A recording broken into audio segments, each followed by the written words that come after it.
আছি বর্তমানে বাংলাদেশ ভারত সীমান্তের একদম খুব কাছাকাছি। দেখতে পাচ্ছেন এখান থেকে বাংলাদেশ ভারত সীমান্তের যে তারকাটার মাধ্যমে দেশ বিভক্ত হয়েছে, সেখানেই আমাদের লোকেশন এখন দৌলতপুর আন্দোলিয়া বিওপি থেকে কিছুটা দূরত্বে বাংলাদেশ ভারত সীমান্তের যে তারকাটা, আমরা একদম কাছ থেকে আপনাদের দেখাচ্ছি।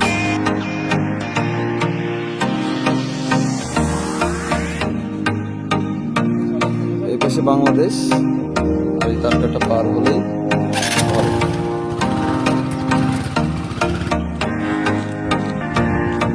খুবই সুন্দর এবং প্রাকৃতিক মনোরম দৃশ্য এই যে আপনারা দেখতে পাচ্ছেন আমাদের বাংলাদেশ ভারত সীমান্ত আন্দোলিয়া বর্ডার। হ্যাঁ ভাই, জিরো লাইন। এখান থেকে আপনারা কি ওই পাশে যান? ভারতে যাওয়া যায়? ইন্ডিয়ায় যাওয়া যায় না? ওই দিকের মানুষের এর সীমান্ত আছে 150 গাছ, এর ভিতরে ইন্ডিয়ান জমি আছে ওরা। মানে আমাদের এই পাশে ইন্ডিয়ান জমি আছে? জি। আচ্ছা আচ্ছা। ও, আর এই বর্ডার হচ্ছে যে এই এই দিক থেকে আপনার ওই যে দূরে দেখা যাচ্ছে এই যে একটা, এটা কি ক্যাম্প না? জি। মানে এটা কি ওই যে বিএসএফ? জি জি জি। সীমান্ত রক্ষী বাহিনী। আচ্ছা আচ্ছা, ইন্ডিয়ান সীমান্ত রক্ষী বাহিনী, ওদের বিএসএফ। আচ্ছা, এখান থেকে আপনাদের দেখা যাচ্ছে যে কোনো সময় সুযোগ হয়েছে আপনার যাওয়ার ওই পাশে? না, আমরা অনেকের সুযোগ হয় হয় না, ঈদ কুরবানিতে অনেক সময় সুযোগ যাত্রী দেয়। ঈদের সময় যাতে দেয়। আচ্ছা আচ্ছা, যাক আচ্ছা। এইটা ইন্ডিয়ান না। এই যে প্রিয় দর্শক, আপনারা দেখতে পাচ্ছেন আমরা একদম পুরো বাংলাদেশ ভারত সীমান্তের একদম খুবই কাছাকাছি অবস্থান করছি। কিছুটা দূরেই যে তারকাটা আছে সেখান থেকে পার হলেই ভারত সীমান্ত। ইনি আমার এখানকার এক ভাইয়ের সাথে কথা হলো, সেও বলল যে ভারতীয় কিছু জমি, মানুষের জমি আমাদের বাংলাদেশের এই তারকাটার এই পাশেও আছে। সেই সুবাদে দেখা যাচ্ছে ঈদ ঈদ কোনো অকেশন, কোনো আপনার হচ্ছে বাৎসরিক যে কোনো একটা অনুষ্ঠান অকেশন, সেই টাইমে আসলে যাওয়ার সুযোগ কখনো হয়, আবার কখনো হয় না। তবে খুব কাছ থেকে আমরা দেখলাম ভারত বাংলাদেশ সীমান্ত। আপনাদেরকে দেখানো, ক্যামেরার চোখে দেখানোর জন্য আমি সেই সুদূর যশোর থেকে আমরা আন্দোলিয়া বর্ডার আসছি।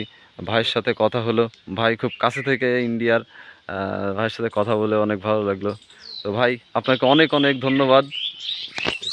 নিয়ে ওই বাইক গাছ পর্যন্ত ওই প্লেয়ার আছে, ওই দেখো প্লেয়ার, ওই প্লেয়ার আছে এরকম প্লেয়ার, ছোটোখাটো প্লেয়ার হতে হতে এমনি কিছু আছে। এখন কথা হচ্ছে কাকা, এই যে জমিটা এটা তো ইন্ডিয়ান। হ্যাঁ, ইন্ডিয়ান জমি। এই চাষ করে কারা? আমরা করি। ইন্ডিয়ান লোক করে। হ্যাঁ, আমাদের বাড়ি আমার এই পাড়ায়। আপনাকে এই পাড়াটার নাম কি? আমাদের মামা বলে, মামা হলে শক্তি গাছ। মানে এই জমি ইন্ডিয়ানের যে জমি, এগুলো চাষ করে বাংলাদেশের লোকই। তাহলে তোমার সাথে কি কথা বলবে? তোমরা খালি উল্টে পাল্টে কথা বলবো। তার মানে আপনার বাসা আছে, আপনি ইন্ডিয়ান নাগরিক? আচ্ছা আচ্ছা। আপনি ভোটার ওই জায়গার ক্ষেত?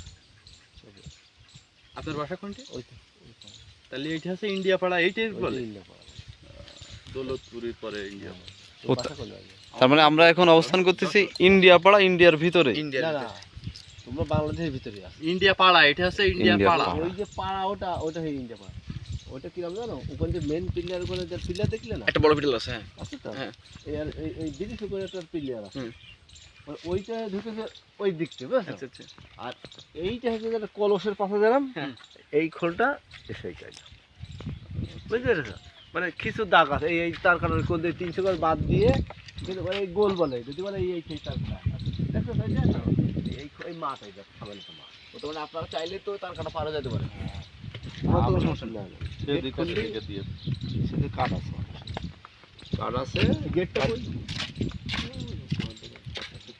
মানে ওখান থেকে আপনার ইচ্ছা করলে যেতে পারেন। ওখানে খাতা জমা দেবো, সই করবো। আমি 5 দিন থাকবো, 2 মাস থাকবো। আমি আপনাদের কোনো জনগোষ্ঠী এই পাশে আছে আপনার? কোনো ঘর আছে, বাচ্চা বা ভাই আছে? ভাই আছে। আগে মানে ইন্ডিয়া, আমাদের বাড়ি ইন্ডিয়াই ছিল। থাকার পর ভাগাভাগি সে রাইটের সময় তখন বাবারা ছিল, আব্বারা চলে গেছে, বুঝছো? চলে আসার পরে আবার সেই ভাগের পরে ইন্ডিয়ার ঘন্টি পড়ে গেছে। আচ্ছা আচ্ছা। ইন্ডিয়ায় থাকবে না, যে ইন্ডিয়ায় পড়ে গেছে। তার মানে আপনারা চাইলে এখান থেকে ইন্ডিয়া যেতে পারেন। ওই যে উনি তখন চলে গেছে এই ইন্ডিয়ার ভিতরে। তো বিএসএফ ডাকলি তো কি আর করে, কি বলবো, বলে খেতি কম করে। ভাই আপনি কি বাংলাদেশি না ইন্ডিয়ান? হ্যাঁ, আমি বাংলাদেশ। আচ্ছা। আপনার বাসা কোন জায়গায়? আমার বাসায় এইটাই? জি, এই গাড়ি না, সাইকেলে গাড়ি।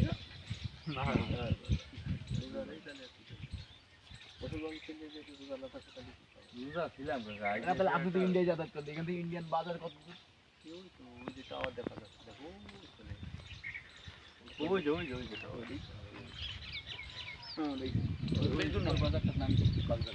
মানে এই দিক দিয়ে ঢুকে আপনার এই দিক দিয়ে আসতে হবে। আমাদের রাস্তা ফাঁকা রাস্তা। তো চলো আমরা চেষ্টা করি, এটা তো কার্ড বানাইনি।